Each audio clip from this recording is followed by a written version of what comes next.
I am ready to proceed. In the aftermath of my having worked my way through the case of Mark last time, I am now going to take everybody who's listening to me and maybe watching this deeper into how I have formulated and how I think about using lifespan developmental psychology as the background set of concepts and tools we need to do the kind of work we want to do as psychologists, helping us to free us from being dependent on theories of psychopathology, medically oriented ways of thinking about clients, subject object relatedness with client, everything that we've been taught is important for us, I want to throw away. And so I need something to replace it with. I think I will go on in the following way. Let me call up the screen sharing so I can get a document up. Yes, there it is.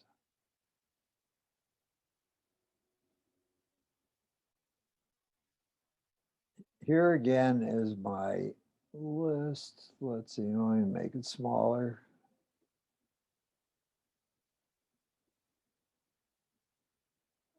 That should do it. And I will use the case of Mark again. We have been focusing in terms of Eriksonian theory and individual life cycle challenges on stage 5, identity versus role confusion.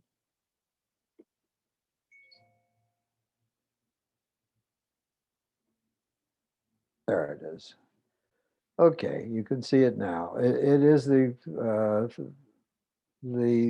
challenge, the developmental challenge that unfolds. It starts with the onset of puberty and it ends finally, uh, not entirely, but it comes to a reasonable closure as one gets ready to leave home. The line goes off to the left and rises to the next stage. This is the first stage that takes place in emancipation. All the other stages that follow it are done when one is no longer living or as closely attached to the family of origin than they had been. And I mentioned about Mark that he was in terrible trouble because his identity was forged and solidified much too early in life. And of course, the strand of identity that I was focused on is his occupational identity. His father started scripting him very early in life that he had to succeed in some important entrepreneurial way to make a great deal of money in the United States. And his destiny was to be as some kind of entrepreneur who would make the family rich and would be able to take care of father and mother in their older age in a wonderful fashion because father was poor and he would never be able to do that himself. And Mark lived out the script unquestioningly without a rich enough time of experimentation during adolescence with alternative models for what he was to do or become. He bought the program, he lived it out, he implemented it very, very successfully. And later on, it all came crashing down around him. Uh, I want to say some more about how I use this chart. There is a kind of normative set of ages attached to each one. So intimacy versus isolation follows emancipation. It typically unfolds over one's 20s. I'll be talking about it in much more detail on another occasion. I'm going to keep focusing on things having to do with identity at the present time. But intimacy versus isolation recognizes that we are social organisms. We are pack animals. We cannot survive without some good human connectedness.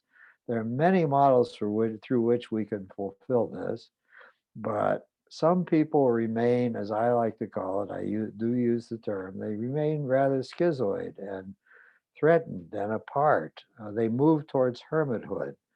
It's been said that we have two competing strands in us, that we hunger for intimacy, but all of us are partly wounded.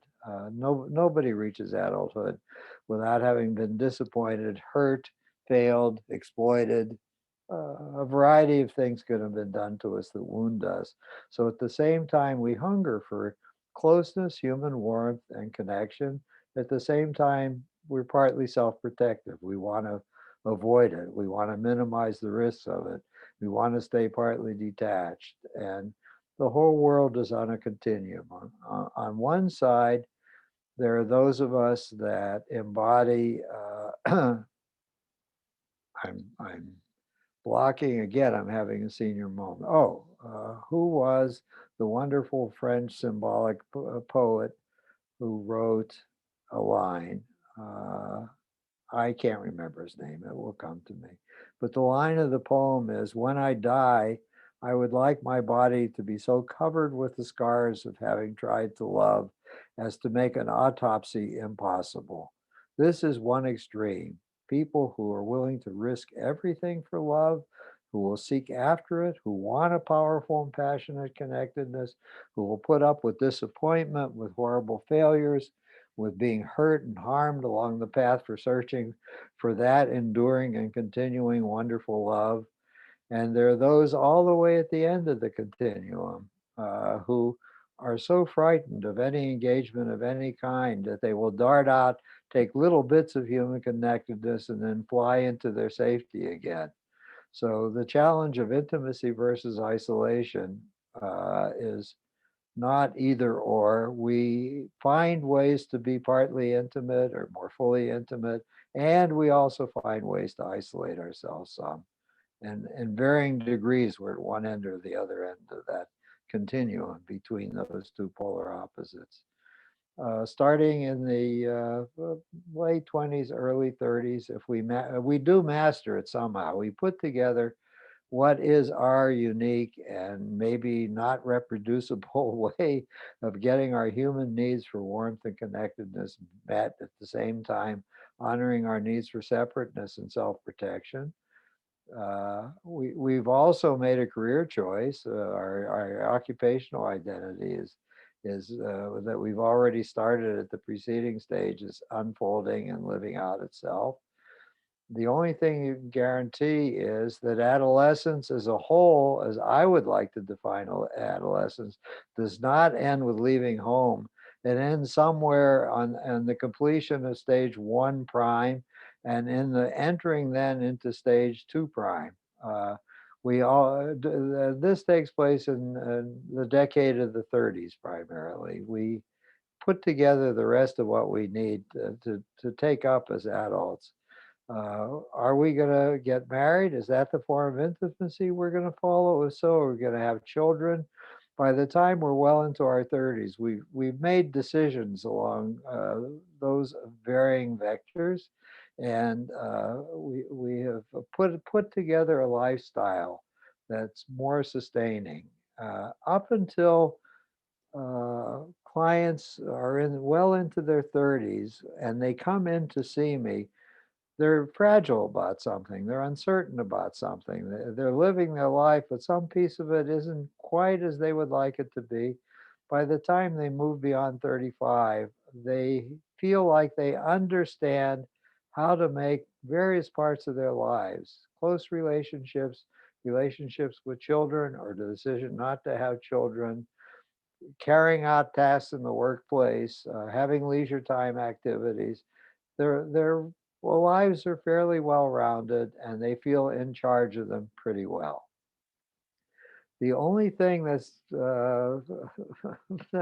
is important, however, is that change is coming.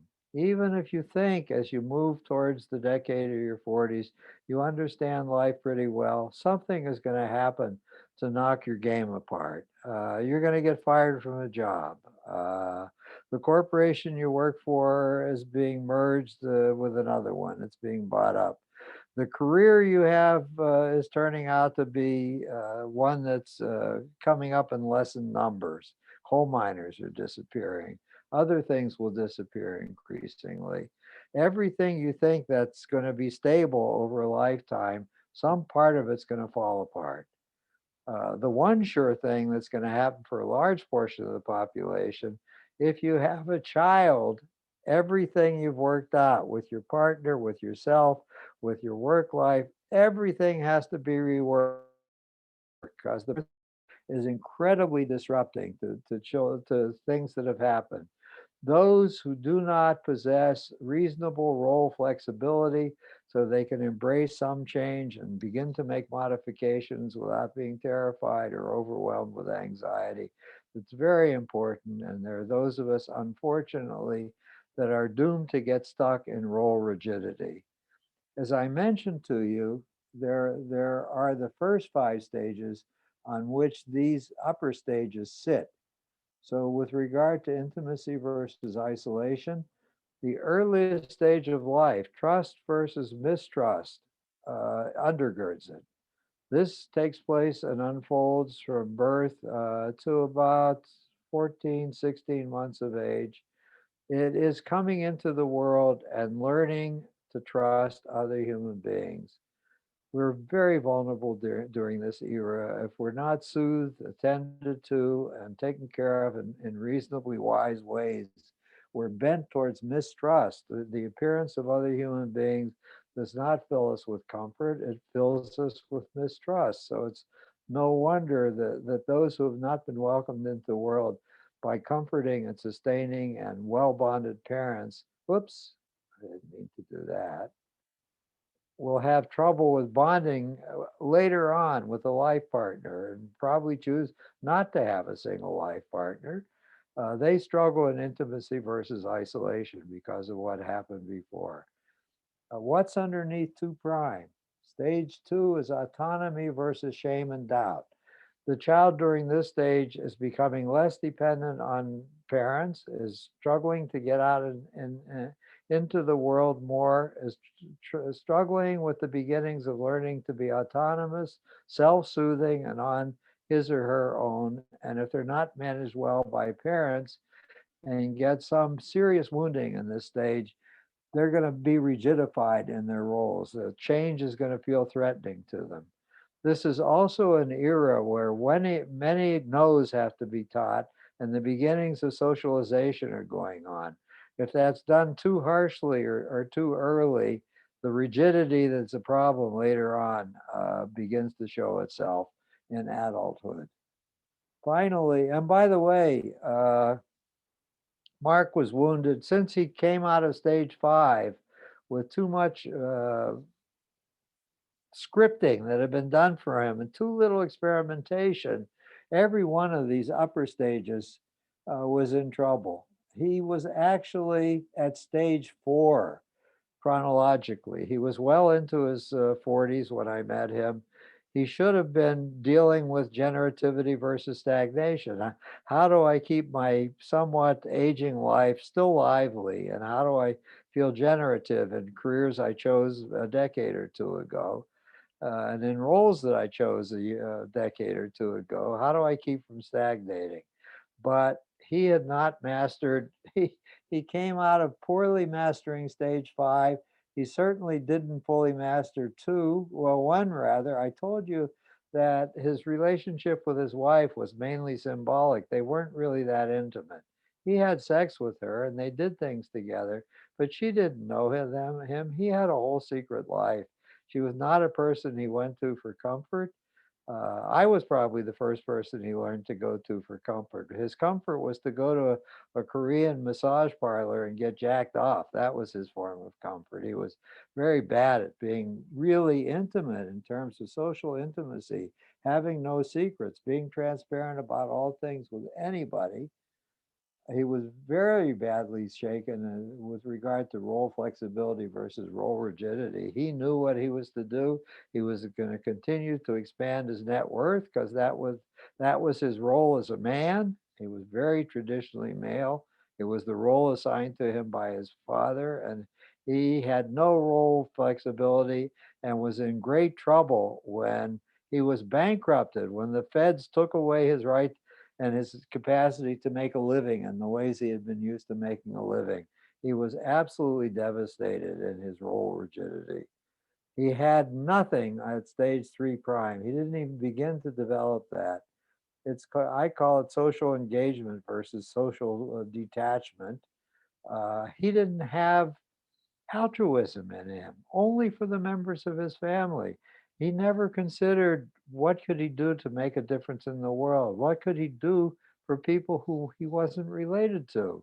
How could he engage with the sorrow of the world in any way? And he didn't even contribute to charity. He didn't donate any time to tutoring kids. He didn't do anything for anybody except the members of his immediate family. This developmental era was a mess too. So when he got to stage 4, his forward progress just stopped completely.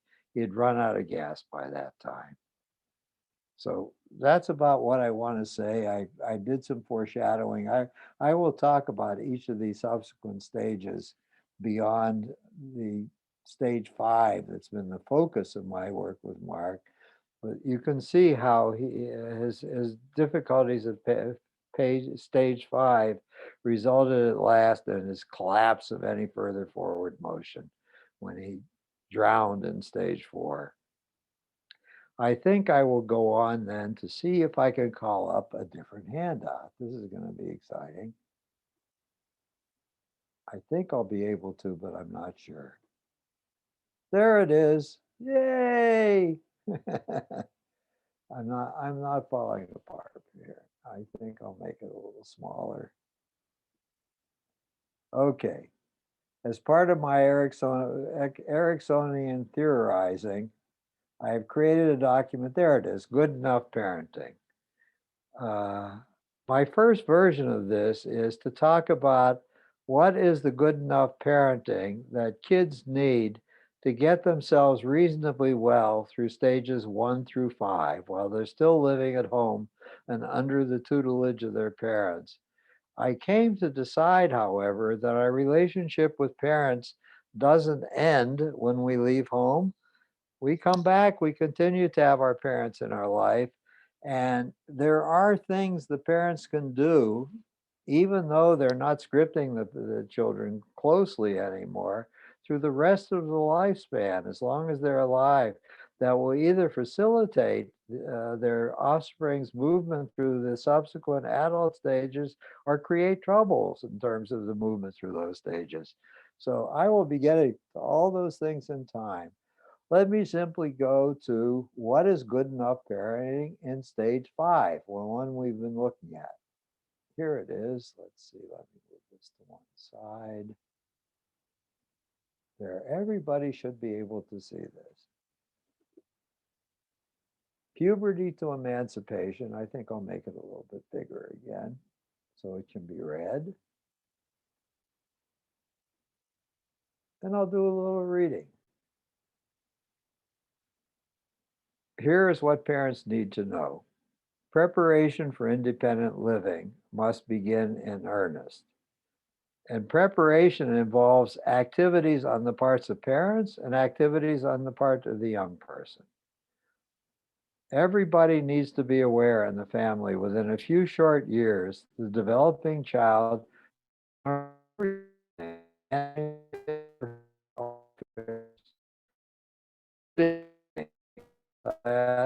homemaking, cooking, taking care of clothing, washing, cleaning, ironing, writing checks, making a budget, handling work and recreation. Oh, I should have added work, recreation, and socializing, time management, and decision making. These are all core skills that are necessary for independent living. There are very, very few households where parents make sure the children are mastering all of those things. We are busy with two-parent families. Much of this gets totally neglected. Somehow, everybody assumes young people will learn all these things. I don't know what, by osmosis, by watching television programs, somehow. Uh, these are skills that can be taught, and try and help families and parents learn to teach all these skills. Ugh. Parents must therefore engage in two dynamics. One, as the adolescent comes forward, pressing for greater and greater autonomy, parents must dance back at just the right rate. More and more decision making needs to be vested in the kids. The children have to move from being the ones being consultants to the child. They have about 6 years in which to learn to do that.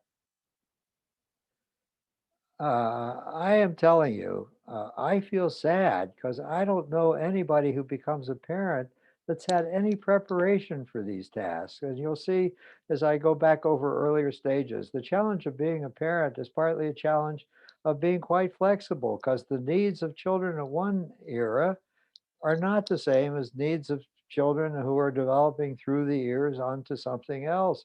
Parents have to be quite flexible. And it's certainly true that one is probably a parent for children, better parent for children at certain ages than they are for parents for children at other ages. We're stuck with that, but we do the best we can. What is the correct rate at which to dance back? The correct rate is to air. I think I have this somewhere else. Yes, well, let's go further. Increasing amounts of responsibility for managing the affairs of the household have to be given to the young person so that at the threshold of emancipation, the late teenager is sharing responsibility for chores equally with parents. So control has to be surrendered and the child has to be welcomed as a co-participant in the life of the family.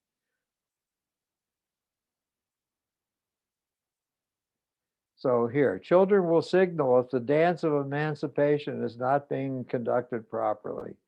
Too much delegation of responsibility and authority too early will lead to the children fucking up and getting caught. The children will signal that you've been too liberal with them because they will be doing something that offends you or scares you, and you will find out about it.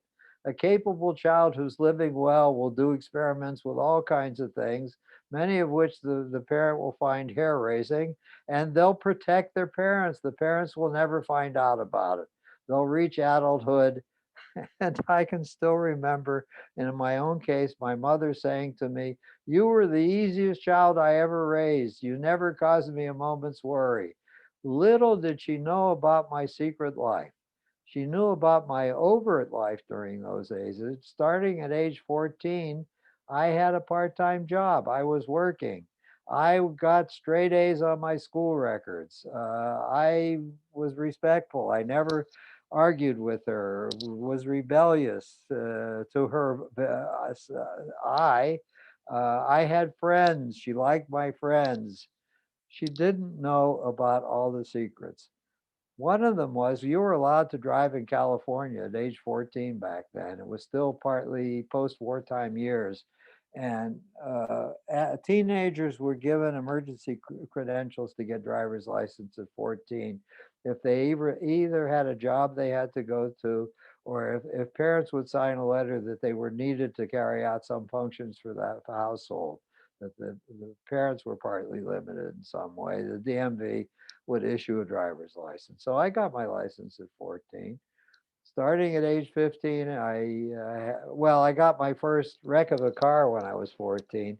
It was a moving disaster that would break down frequently. It was an old Model A Ford, and I was not very safe in it. But I got a better car after saving up my money when I was 15, and I started drag racing. Drag racing was a great fad in Southern California. The car culture was being born with great intensity.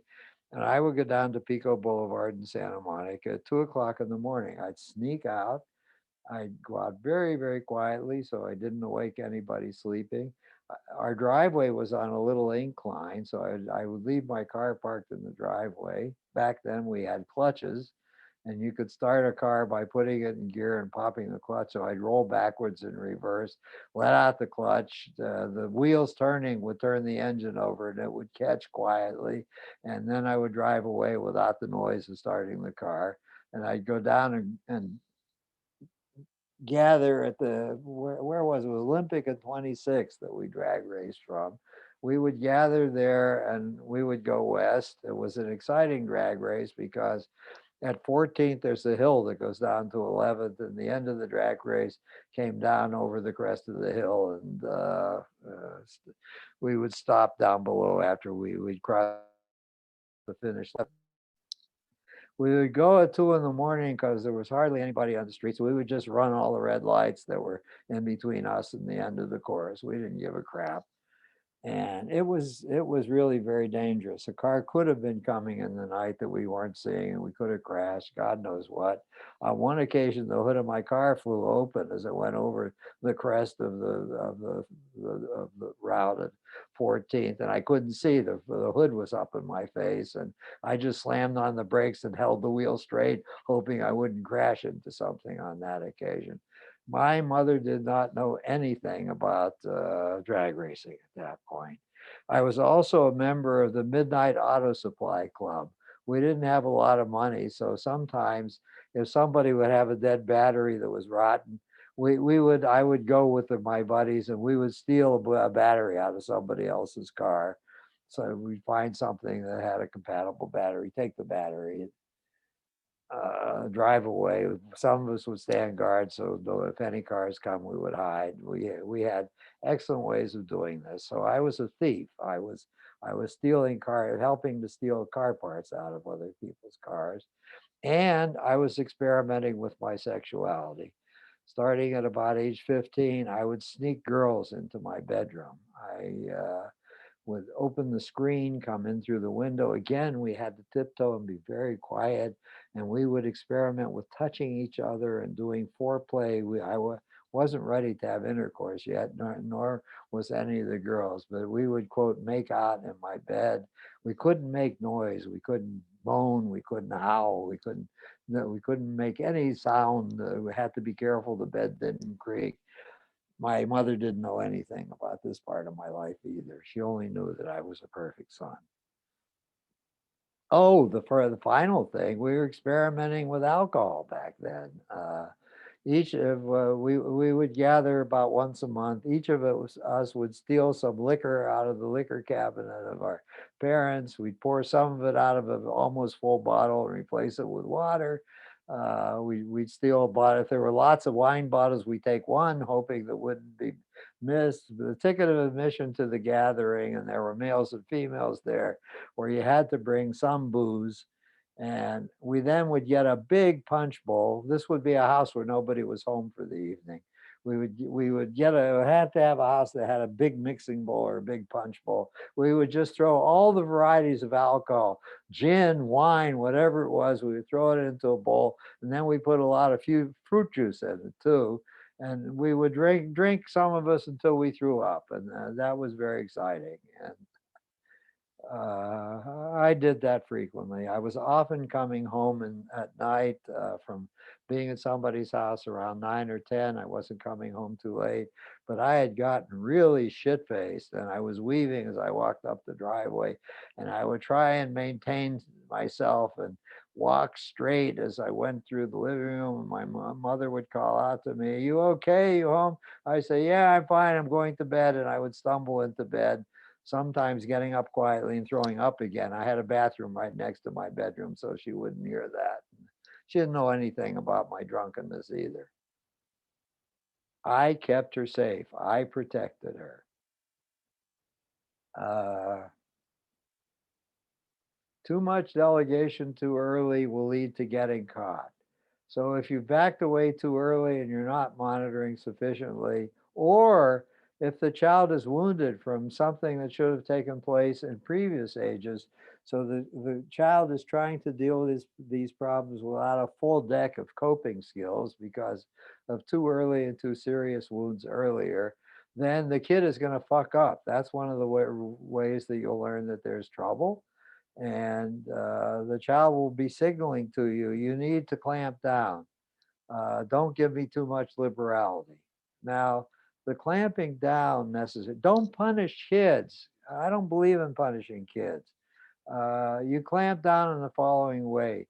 You yell, "You're not going to take any more liquor out of my liquor cabinet if they come home drunk. I'm going to monitor closely what's in the liquor cabinet. I'm going to put a lock on it. You can't have access to it. I'm taking that away from you."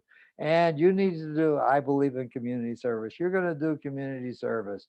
You and I are going to attend 3 Alcoholics Anonymous meetings. You're going to go to the meetings with me. I don't even drink, but you're going to AA meetings with me so you can see what happens when people really get shit faced. And that's not for you. When you're 21 and can drink legally, you can drink legally, but you're not going to do it in my house and you're not going to do it on my watch. Just bark a lot and put some constraints around them. Do not punish them. And you have fucked up. If they're getting away with something, you haven't monitored something properly. You have fucked up. Don't punish them. Learn how to monitor them better, like locking the liquor cabinet and taking away the temptation. So they have to say, I can't come to these gatherings anymore because I can't get any liquor to bring to you. Uh, that helps them restrain themselves. Uh, do not stay on top of them. Do not start testing them for alcohol. Because you're scared. Don't limit where they're going. You have to live with your anxiety. They have to have freedom. Don't clamp down on them unless they prove to you that you've given them too much freedom by fucking up and letting you catch them at it. If they seem to be doing everything they need to do, if they're doing their schoolwork, if they're tidying up their room, if that's one of their responsibilities, if they're walking the dog, if that's another one, they're doing what's been agreed upon that will be their area's responsibility, and they're not fucking up anything. If they ask you for permission to do X, Y, or Z, please say yes and let them do it, and only back them off if they have failed at something because you've given them the right to do that. And don't punish them. If you stay in their face, if you keep limiting them and preventing them from doing things and experimenting with things that others in their social group are doing, and you do it over and over again, you have to check what electives they're going to take in high school because they're not to take anything that you don't approve of. If you're limiting them in those kinds of ways and you're in their face all the time, testing them, looking at them, requiring that they show you every piece of homework, making sure they don't fail, making sure they don't do anything you disapprove of, one of two things are going to happen. First of all, they're not going to learn skills that they need to learn. So, maybe there are three things that are happening. They will get very sullen and withdrawn. They're not. They're going to try and they're going to start keeping even more secrets from you if they possibly can get away with it. And they may self-harming. They're in a rage and they are furious with you for interfering with them, for not trusting them, for taking away things they think they should have a right to. And their rage has to go somewhere. It's likely to be turned against themselves. They'll start feeling a shattering of self-esteem.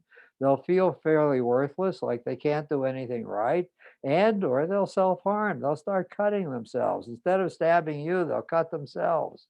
Or they'll have many accidents. They'll trip and fall and get hurt over and over again. You will see the self-harming taking place. They'll sabotage their grades in school to punish you and get even with you. That school is so damn important to you. I'm going to fuck up. I'm going to secretly not turn in my homework and you're not going to know about it. I'm going to ruin everything because you don't trust me. It's a fine, fine line and a delicate balance you have to run. Or the other alternative for them is they're going to become overtly defiant. They're going to tell you, "Fuck you! You don't own them. You can't control them. They can beat the shit out of you, and you're going to fight. They're going to fight back. You want to hit them, they'll punch you back, and you'll get into open, violent strife with them if you keep that up. That's not a good solution to overmanage them." Ugh. Here I go again. Too much delegation too early will lead to getting caught in activities about which the parents would disapprove. Too much continued management or oppression will lead to sullenness, overt defiance, or self-sabotaging conduct. Then I go on. The securing of a driver's license is an important cultural ritual. It still is, even though most families are avoiding it now. It should be accompanied by such parental responses. Ah, good. Instead of reading this, I'll tell you what we did. This happened at age 16. I taught the kids to drive. It's an important symbol. They're not dependent on somebody else to get them from place A to place B, either their parents or the Uber driver. They're in charge of their own freedom now. They can come and go as they please. They can go visit places they want to. There's no added expense. They can start even to take journeys on little trips. They can go camping if they want to. This is a ticket to emancipation. And if God forbid somebody gets sick in the house, they can actually drive you to the hospital if you're not driving. So I still believe in asking children to drive, to learn to drive, even if they don't want to, even if they're scared, even if they're hanging back. It is an important skill.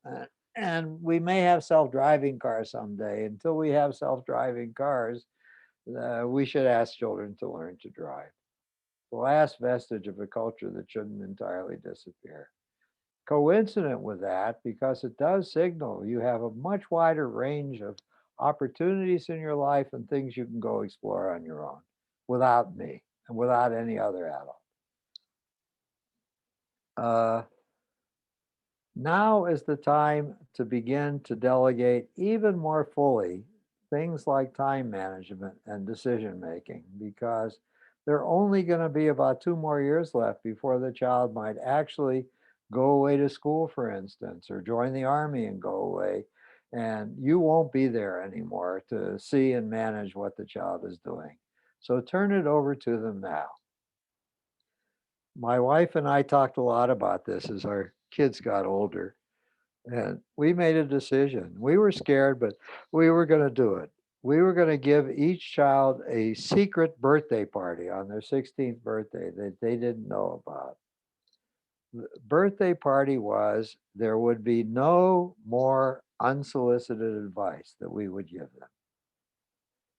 We didn't tell them we were going to change and we were not going to keep offering them suggestions. That dress doesn't look good on you, or you know what? When you go to school next year, is it possible that you could study Spanish? It would be helpful if you learn Spanish because you live in Southern California. No more unsolicited advice. If they asked us for any advice, whoever they were asking, we would give our opinions and how it seems to us. We would make it very clear these are just our opinions and they don't have to follow them or listen to them. But as best as we can tell, given the dilemma they're talking about, here's what I think would be wise for them to consider. It wasn't a command, it was just some information. It was a gift that they could take, throw away, do whatever they wanted to. There was an overt present we gave them too. We told them there was no more curfew in the house. As a matter of fact, they were free to come and go out of the house as they pleased. If they wanted to stay at somebody else's house for a day or two overnight or whatever, they could do that. We asked only one thing. They needed to tell us what their plans were. So there were no cell phones back then. If God forbid some catastrophe was happening at home and we had to look for where's my daughter at this point, we wanted to know where to start the hunt. They didn't even have to stay where they say that they were going to. If they were going to Millie's house to study for the evening, and they decided, and they had told us they're coming home they told us to tell us when they were going to be in the house and out of the house too. They were coming home around midnight. That was fine. If they decided they were tired and wanted to stay at Millie's house all night, all we asked them to do, we did have an answering machine, was to call us and tell us that plans had changed and they were staying at Millie's until the morning and they were going to school from Millie's and they'd be home next at the end of the school day. All we needed was information. They didn't need any more permission anymore whatsoever. They could come and go as they pleased. Uh, the oldest daughter freaked out. Strangely enough, she must have been an ancient Hebrew, and I'll make the connections in a moment. Strangely enough, she said, "You're trying to control me." And we had to persuade her, no, we're stopping trying to control you. You can make all these decisions yourself. She said, if you know where I am, you're going to come and fetch me. No, we're not. If you don't approve, you're going to tell me I can't go. No, we're not going to tell you any of that. You're in control. You need to learn relationships are sustaining for you. You need to know time management, how much time to give away socializing, doing your homework, getting rest, taking care of your health, getting up in time. That's all on you now. Learn how to do it. We need to see you if you get into any trouble trying to manage any part of it so we can help you. We're assuming you're going to do it. You're not going to make terrible mistakes. You may get into some partial trouble. You may miss an assignment in school. We don't know what's going to happen, but better learn how to manage it because you're going away soon. Uh, I keep thinking there's another part of it. Oh, being the ancient Hebrew. Uh, the ancient Hebrews were not allowed to know the name of God because if you know the name of God, then you have power over God. So she didn't want to name where she was going because that would give us some power to interfere with where she was going. And I had to persuade her that was not power we were ever going to exercise. We weren't taking her ascension to greater power away from her, and we would never do that.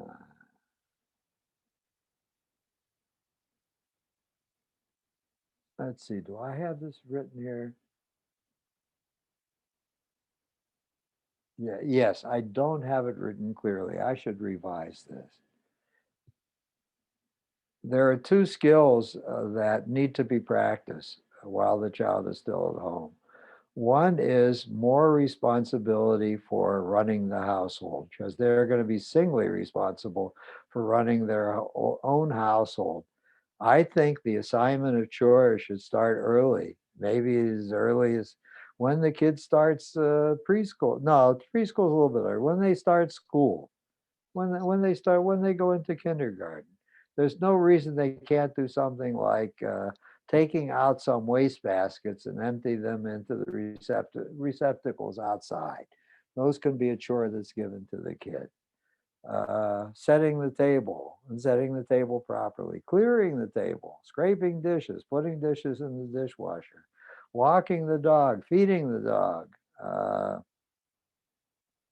putting clothes in the hamper, picking up after oneself, folding towels and putting them on towel racks. You start with simple things and you can be very gracious. You can have a list of things that they're going to do and they can pick which one feels the most comfortable for them, the one they're willing to do. So you get a buy-in from the kid and then you hold them responsible. They're probably going to fuck up. They're going to forget because those things they're not used to doing and they'll forget occasionally. So just monitor and make sure that it's doing it. They're doing it. If they don't, you just prompt them kindly. Say, you forgot to do so and so all day, and it's almost bedtime. Please go do it now. And you just tell them to go do it. And so they never fail. They don't fail because you're watching and you're reminding them when they haven't carried out the task. And more of those tasks should be assigned. With each passing year, they should have more responsibilities. Eventually, when they become mobile, that's another reason for having a driver's license. You can send them to the market with a marketing list and tell them to bring home the following items. Now, sometimes to get them ready, it's good if you say you need to learn to do wise marketing. Come with me and I'll show you. Here are things to learn. Here's how you read the ingredients on packages. Here's how you pick a melon. Here's how you know whether an avocado is ripe or not. And you teach them the skills of marketing because there are things to be learned going to the market. You ask them to help you with the clothes too. Here's how you turn the machine on. Here's the kinds of clothes you separate whites from colored, and you can put whites in at a hotter temperature. You may want to put the coloreds in at a lukewarm temperature. Here are the things you add, and you teach them skills of managing laundry. Yes. When I taught driving, I taught how to change a tire and how to check oil and do things in the car too that would keep the car from breaking down. Uh, how to replace windshield wipers, a little few maintenance things I taught kids. That was part of their getting a driver's license. Uh, I want to scream. Parents don't do that. I don't know if they ever did. They don't do these things. There should be a course in school on how to become a parent. Uh, Running on the same track as having increasing responsibility, including cooking meals. Come watch me cook. You're going to help me cook. Please, here, cut the vegetables. Here's how you do that. Eventually, it's useful when the kid is turning close to 18. They should be cooking one or two of the family meals each week for everybody else. They should take on the responsibility so they know how to do that. I could be sarcastic, but it isn't really. The biggest threat to young people's health is eating junk food over and over again. And if they're not how to prepare and enjoy preparing delicious meals for themselves and how to go to the market, they're just going to eat shitty fast food. They're going to get tooth cavities, all kinds of bad health habits are going to start. So please teach them how to prevent that, how to deal in health related good behaviors. Uh, the final one I can think of that's a very powerful tool that they need to learn is money management. So, again, I think money management should start with the starting of elementary school.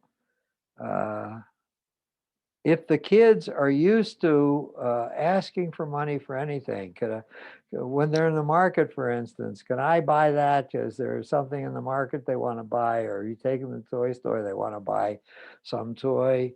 If they're buying anything, if they're starting to become consumers, they should have an allowance. And you begin to teach them how to ask for the right amount for their allowance. Daisy, I'm going to sit down with you today. As at school, you can buy some things as part of the school lunch, or there are vending machines there. You can buy snacks. Do you like buying a snack? What kind of snack do you like buying? What does it cost? How much money do you need for the machine to buy the snack?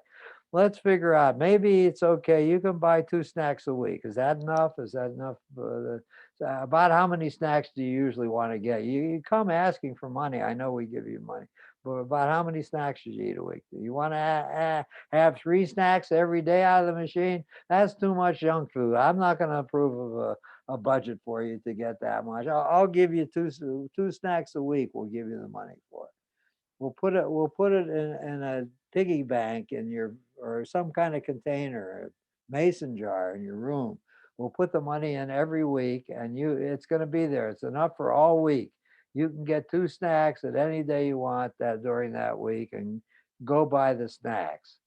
So as their spending needs begin to grow and multiply, now they want to start going to the movies. So and so, will you take us to the movie on Saturday? Can we go to the movie? I want to go with John to the Saturday matinee. I want to go to the movie. I want to be grown up. I'm 10 years old. I can go to the movie by myself.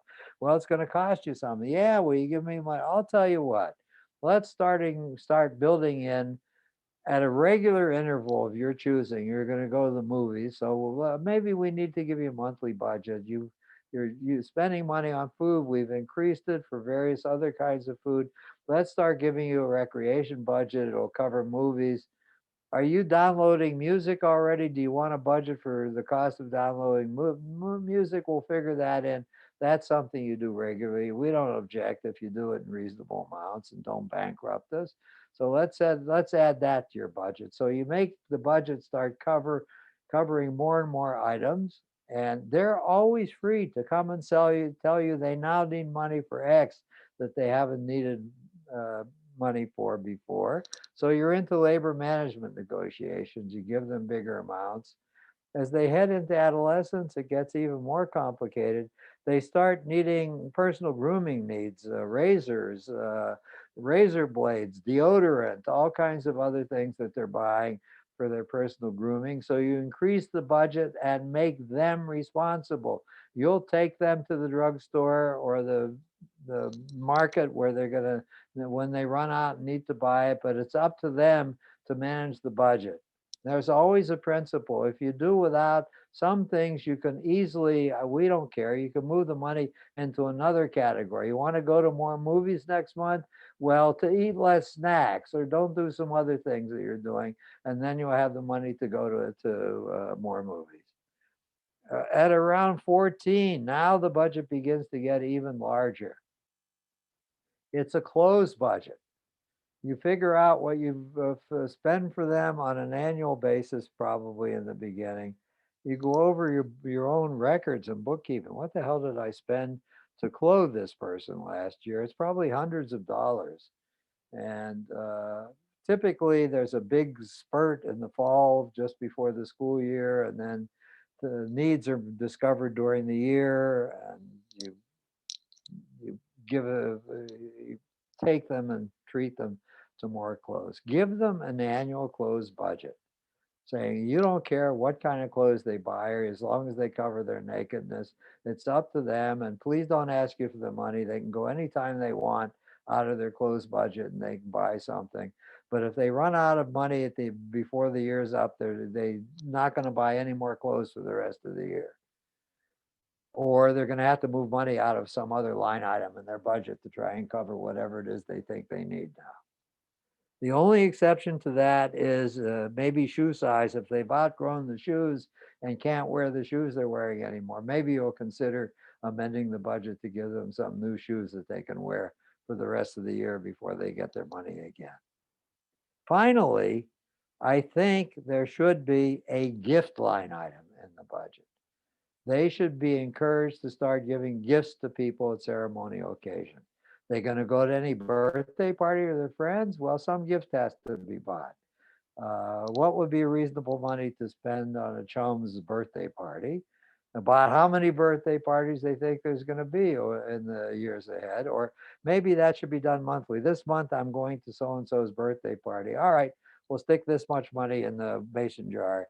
This is what you can spend on a gift. If you want us to charge it, you have to reimburse it. We'll charge it on a charge card, and you give us the money out of your allowance to pay for the gift. And as a very minimum, you're going to give mom and you're going to give us cards for our birthdays, or maybe you want to buy us a gift, that's up to you, but you're going to acknowledge the fact that we have birthdays. That's part of the graciousness of this life, that we honor other people's important landmarks. So let's see, we'll give you $5 a month for the month that we have our birthdays in. And the person who isn't having, the parent who isn't having a birthday, is responsible for reminding the kid who will be forgetful. Mom's birthday's coming up in a week.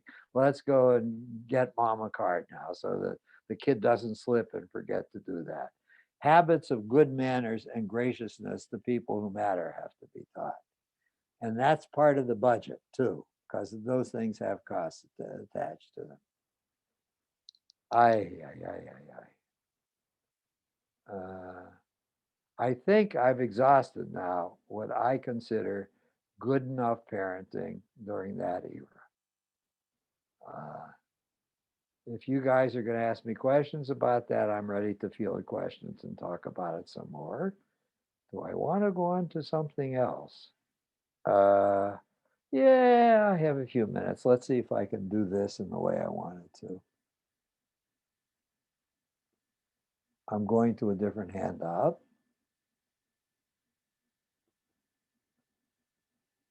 Yes. Now, a long time ago, when I first got into the use of tools, concepts, and things on borrowing. Yeah. Arthur, the handout hasn't changed for me. Okay, good. Thank you. Yeah. I know what I need to do. Same here.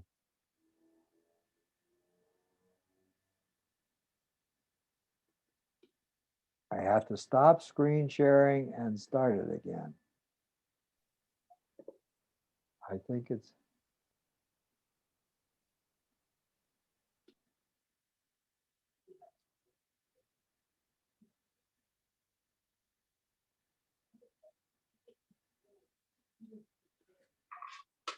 Is it there now?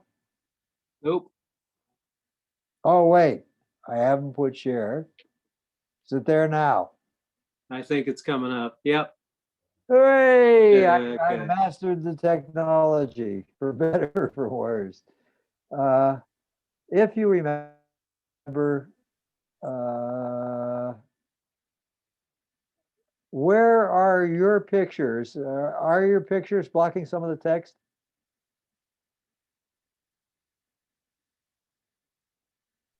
Your own. No, we can expand them or shrink them. So at this point, I have it so you're just in the bottom right corner. Okay, so you can see all three columns of this document. Correct. Yes. Right. Let me go to stage 5 because I'm still in the aftermath of stage 5.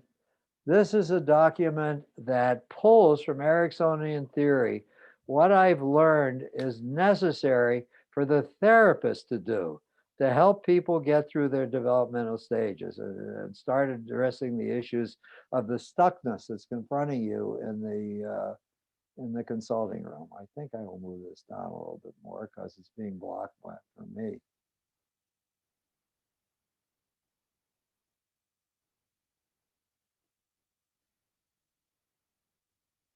Okay, I'm good now. This works very much like my family life cycle thing. In the left-hand column are the signs that you will see in the consulting room that somebody is suffering from unfinished business in this stage.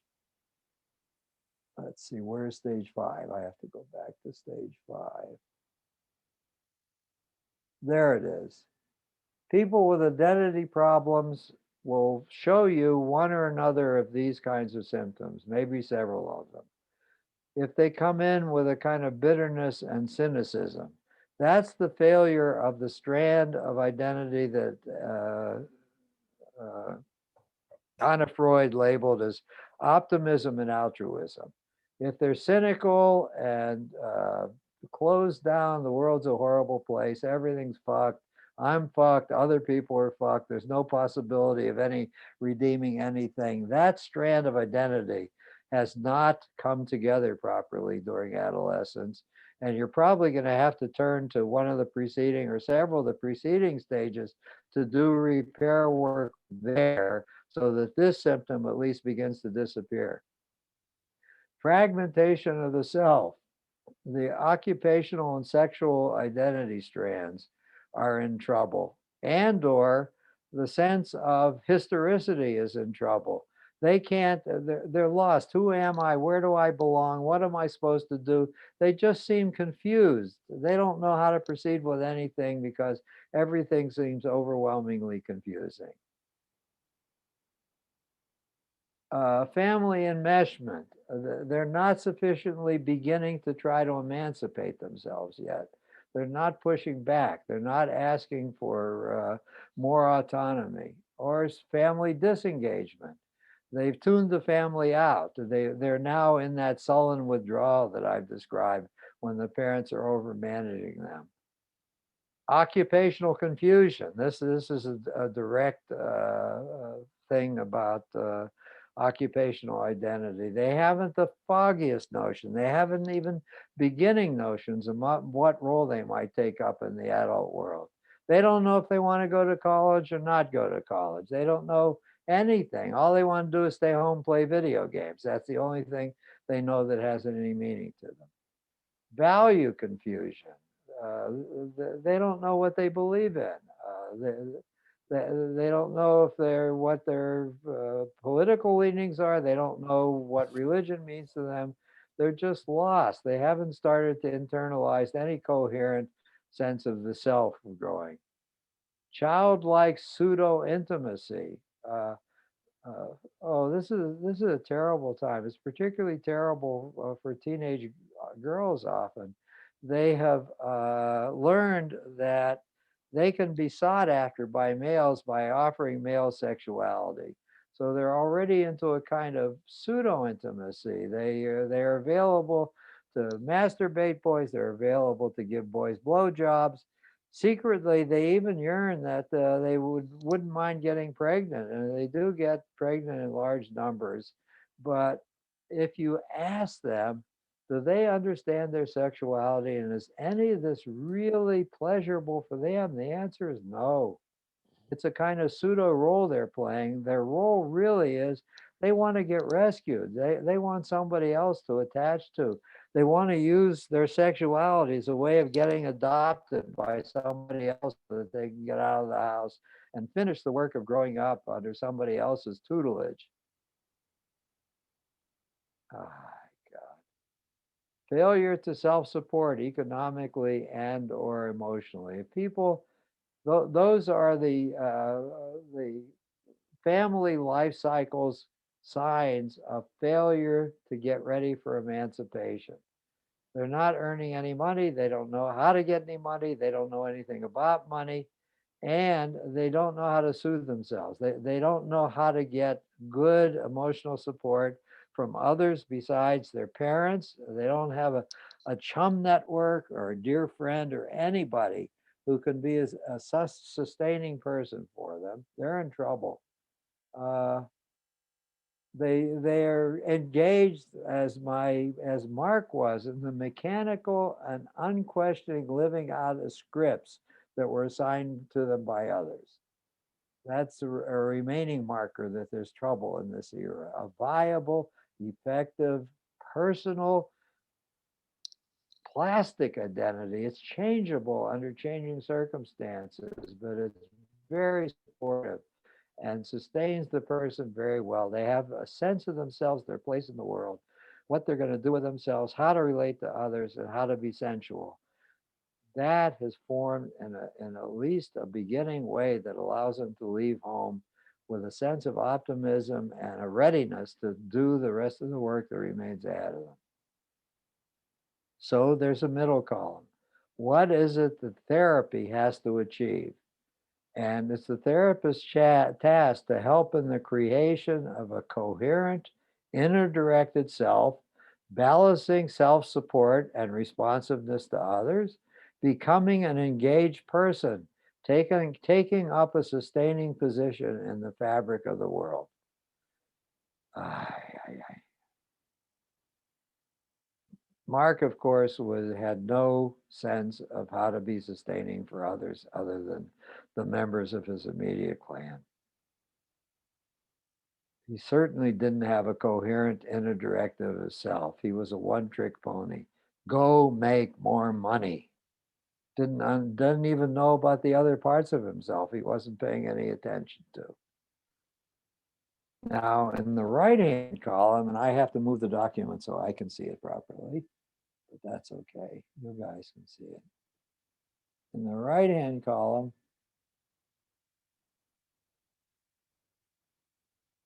oh no, this is the stages of the family cycle, life cycle. How did I get here? What the hell? Let me close this. Oops.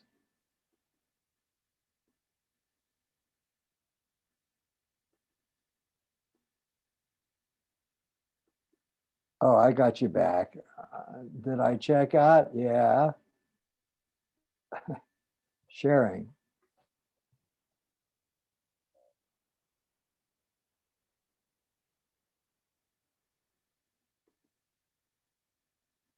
Share. Well, I'm kind of inept, but I'm not totally incompetent. So this is good. No, I have to close this. That's what happens. This appears when it shouldn't.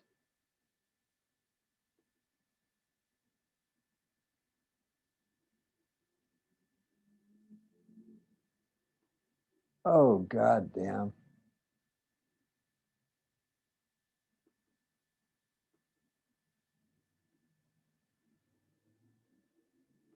I'm going to try one more time.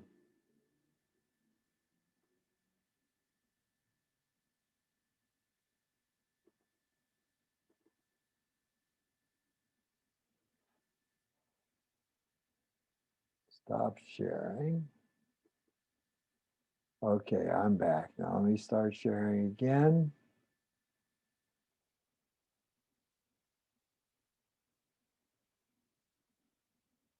Ah, got it. I hope.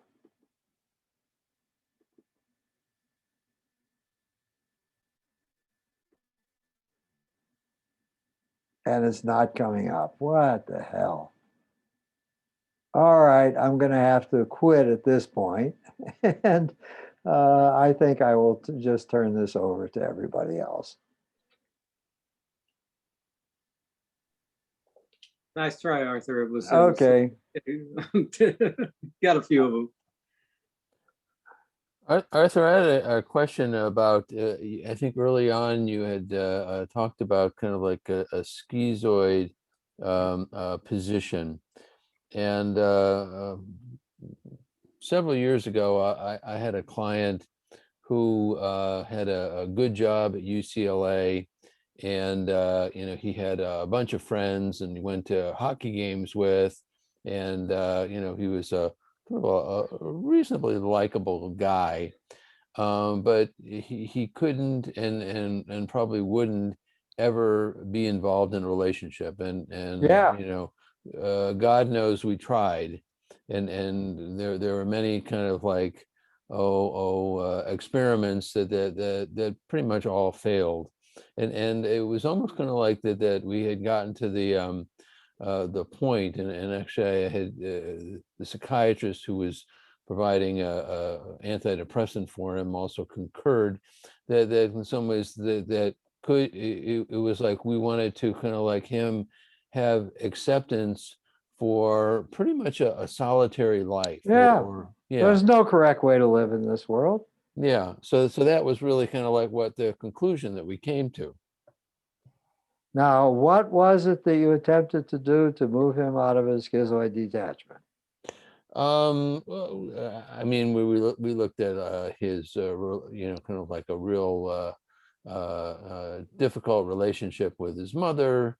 We tried to kind of like have him, kind of like to just think about and work on, kind of like relationships with women in the workplace, and kind of like him taking even some baby steps, to think about kind of like could he become a sexual person, Yes. and in Well, I some assume ways, he was a sexual person. Was he masturbating a lot? Was he looking at porn a yeah. lot? Was he going to hookers? What was he No, doing? I don't think so. I think he was pretty much terrified of that. He didn't even, go near that, and it was just Oh my it God, was he was so shut down he couldn't even pleasure himself. it was a pretty much a solitary, kind of like life in terms of that. But he had friends. He had, No, he didn't. guy friends. Yeah, good. I'm going to have a lovely argument with you. He had acquaintances. He didn't have any friends whatsoever. Okay, all An right. acquaintance is somebody you talk about things out there with. What's the score of the latest game? Those politicians, they're also corrupt. You never talk about your soul to your friends, and Hmm. you engage in activities with them. You go to the ball games, you go to hockey games, you do things with them, but they don't know you. You are invisible and unknown by any other human being. That's probably true. Yeah, that was probably a way So to. I reserve the label acquaintance for that. Okay. All of us have lots of acquaintances. We show up at various kinds of events, and we love bullshitting with people and talking to them. But if you were terribly in trouble, if you wound up frightened about something that you're ashamed of, you would not talk to any of those people around it about that. And I think one of the reasons he was depressed is because we need some of that. He needed some of that. He wasn't getting any of it. And that's like a wilted plant. That kind of depression is chronic because there are two things we need. He had one of them. He had certain talents he was using, and I assume he was getting some satisfaction and some good feeling that he was competent at his work assignment. So, Yes. good Yeah. thing. But the presence of sustaining, accepting, caring human warmth was entirely absent in his life. So that's like a plant that gets watered fine, but gets no sunshine.